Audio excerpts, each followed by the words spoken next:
તો સૌથી પહેલું જે સેગમેન્ટ હોય એ કાસ્ટિંગ હોય, right? Casting story, how does it? હું મધ્યપ્રદેશમાં એક પ્રોજેક્ટ માટે હતો, તો એમાં સાહિલનો કોલ આવ્યો કે આવી એક સ્ટોરી છે અને હું કંઈક આમ વિઝ્યુઅલી આમ બનાવવા ઈચ્છી રહ્યો છું અને એમાં એક્શન હશે, રોમાન્સ હશે, બધું જ હશે, પણ એ શોર્ટ ફિલ્મ હશે. તો મેં કીધું કે યાર શોર્ટ ફિલ્મમાં આટલું બધું તો કઈ રીતે થશે? અને આખી સ્ટોરી મને નરેટ કરી કે જો હું આવું વિચારું છું તો તને શું લાગે છે કે કોણ એપ્ટ કાસ્ટિંગ હોઈ શકે? તો પછી મેં 2-3 નામ કીધા એને, પછી પ્રોફાઇલ્સ મોકલી 2-3 ઇન્સ્ટાગ્રામની, એટલે કે ના ના યાર આ નહીં.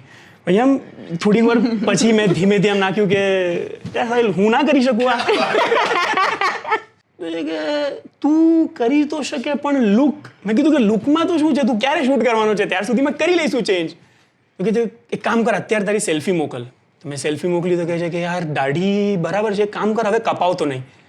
કે સારું, અને વાળ પણ ના કપાવતો. કીધું કે ભાઈ ક્યાર સુધી? એ જ્યાર સુધી આપણે શૂટ ના કરીએ ત્યાર સુધી. અને શૂટ ક્યારે કરવાના છે નક્કી નથી હજી.